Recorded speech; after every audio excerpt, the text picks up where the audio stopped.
जय हिंद मित्रांनो, तुमचं महा government exam या यूट्यूब चॅनलवर स्वागत आहे. तर आपण काही धर्माध्याय आयुक्तालयामध्ये विचारण्यात येतील असे काही महत्त्वाचे प्रश्न बघणार आहोत, जे की तुमची येणाऱ्या परीक्षेमध्ये ही प्रश्न खूप इम्पॉर्टंट असेल. तर वेळ नाही वाया घालवता चला व्हिडिओला सुरू करूया. पहिला प्रश्न आहे मित्रांनो, इथं क्रमांक दिलेला आहे पहिल्या प्रश्नाला 196.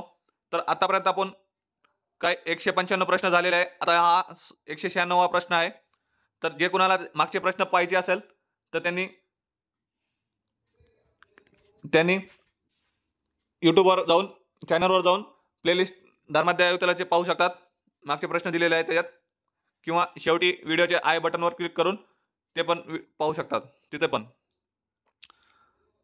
तर पहिला प्रश्न आहे, खालीलपैकी कोणते दशकात भारताने लोकसंख्यामध्ये टक्केवारीत सर्वाधिक वाढ अनुभवली?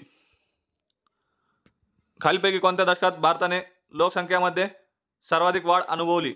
कोणत्या दशकात अनुभवलेले सर्वाधिक वाढ? तर ते अनुभवलेले आहे पर्याय क्रमांक 1 मध्ये 1961 ते 1971 साली. तर किती टक्क्यांनी अनुभवली होती? तर 24.80% वाढ अनुभवली होती. पुढचा प्रश्न, खालीलपैकी कोणती एक ऑपरेटिंग सिस्टम नाही? दिलेल्या पर्यायामधून कोणता एक ऑपरेटिंग सिस्टम नाही ते सांगायचं आहे. तर पॉवर पॉईंट पर्याय क्रमांक 2 याचा करेक्ट आन्सर असेल. पॉवर पॉईंट ही ऑपरेटिंग सिस्टम नाही. पुढचा प्रश्न, भारतातील पहिले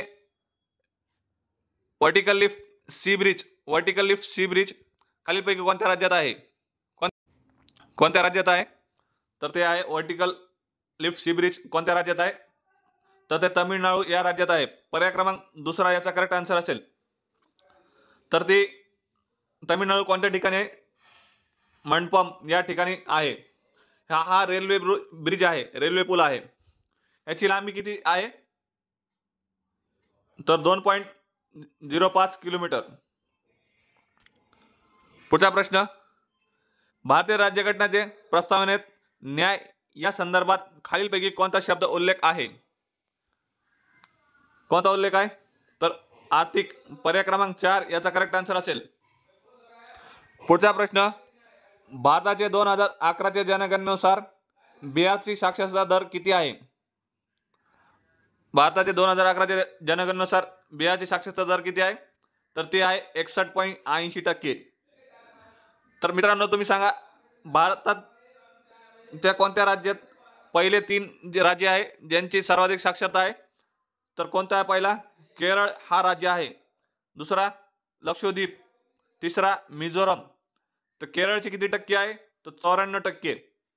लक्षद्वीपची 91%, 91.85. आणि तिसरा मिझोरमची किती? 91.33%. हे झाले सर्वाधिक साक्षरता दर असलेले. तर असंच काही प्रश्न येऊ शकतो सर्वात कमी असणारा 3 राज्य आहेत. तर ते कोणते कोणते आहे? पहिला आहे त्याच्यात बिहारची साक्षरता किती आहे? 61.80. दुसऱ्या नंबरला येतो अरुणाचल प्रदेश, त्याचे किती? 65.38, 65. तिसरा कोणत्या क्रमांकाचा? राजस्थान, त्याचा किती? 66.11, 66.11. पुढचा प्रश्न, महात्मा ज्योतिराव फुले यांनी डॅश मध्ये सत्यशोधक समाजाची स्थापना केली. कोणत्या वर्षी स्थापना केलेली सत्यशोधक समाजाची? असाही प्रश्न येऊ शकतो. सत्यशोधक समाजाची स्थापना कोणी केली? तर महात्मा ज्योतिराव फुले यांनी सत्यशोधक समाजाची स्थापना केली. तर ते करण्यात आले आहे 1873. पर्याय क्रमांक 2 याचा करेक्ट आन्सर असेल. 24 सप्टेंबर 1873 साली सत्यशोधक समाजाची स्थापना झालेली आहे. कोणत्या ठिकाणी? तर पुणे या ठिकाणी, महाराष्ट्रामध्ये पुणे या ठिकाणी झालेली आहे. पुढचा प्रश्न, डॅश मध्ये वल्लभभाई पटेल यांनी बारडोली येथील शेतकरी आंदोलनाचे नेतृत्व केले. असाही प्रश्न विचारू शकतात. बारडोली हे आंदोलनचे नेतृत्व कोणी केले होते? तर वल्लभभाई पटेल यांनी केलेले आहे, लक्षात ठेवा. तर केव्हा केलेलं आहे, कोणत्या वर्षी? तर ते करण्यात आलं आहे 1928 साली. बारडोली हे ठिकाण कोणत्या राज्यात आहे? तर गुजरात या ठिकाणी, सुरत या जिल्ह्यात. पुढचा प्रश्न, 1951 मध्ये हुगळी नदीच्या काठावर भारतातील पहिले डॅश डॅश कारखाना उभारला गेला? 1951 मध्ये हुगळी नदीच्या काठावर भारतातील पहिला डॅश डॅश कारखाना उभारला गेला. तर कोणता?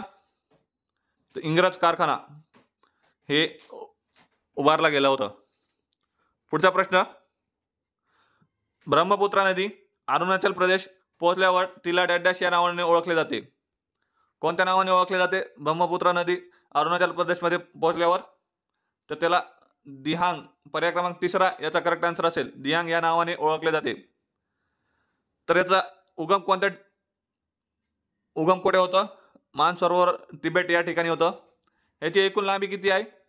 तर 2900 किलोमीटर हे ब्रह्मपुत्र नदीची लांबी आहे. ह्याच्या काठावर शहर कोणते कोणते आहे? गुवाहाटी, दिब्रुगड ही याच्या काठावरचे शहर आहे. पुढचा प्रश्न, स्वामी दयानंद सरस्वती यांच्याबद्दल खालीलपैकी कोणतं विधान बरोबर आहे? 2 विधान दिलेले आहेत, त्यापैकी सांगायचं आहे स्वामी दयानंद सरस्वती यांच्या बद्दल कोणते विधान बरोबर आहे? तर पहिला काय सांगितलं आहे? त्यांनी आर्य समाज नावाची सुधारणा संघटना स्थापना केली. तर हा विधान बरोबर आहे. ते विधवा पुनर्विवाहाच्या विरोधात होते, हा चुकीचा आहे. तर याचा करेक्ट आन्सर असेल फक्त पहिला. तर यांनी आर्य समाज नावाची स्थापना केव्हा केली होती? तर 10 एप्रिल 1875. कोणत्या ठिकाणी? तर मुंबई या ठिकाणी याची स्थापना झालेली आहे. नमस्ते हा शब्द यांच्याकडूनच सांगण्यात येणार आहे. 1877 याची शाखा लाहोर येथे करण्यात आली. याचा ते पुढे चालून लाहोरला जी शाखा उघडली होती ते ठिकाण त्यांचा मुख्यालय बनले गेले. पुढचा प्रश्न, खालीलपैकी कोणत्या वनस्पतीच्या काळ्या आणि मुळे यांना पचन समस्या दूर करण्यासाठी वापरले जातात? खालीलपैकी कोणत्या वनस्पतीच्या काळ्या आणि मुळे यांना पचन समस्या दूर करण्यासाठी वापरले जातात? कोणत्या वनस्पतीचा? तर पर्याय क्रमांक 4 कांचन हे वनस्पतीचे पचन समस्या दूर करण्यासाठी वापरले जातात. पुढचा प्रश्न, मेंदूमध्ये डॅश डॅश विचार मंथन करणारा मुख्य भाग आहे? तो कोणता भाग आहे? अग्रमस्तिष्क. पर्याय क्रमांक 4 याचा करेक्ट आन्सर असेल. पुढचा प्रश्न, माहिती अधिकार कायदा 2005 अंतर्गत 14 ऑक्टोबर 2005 पासून भारतात डॅश डॅशची स्थापना करण्यात आली आहे?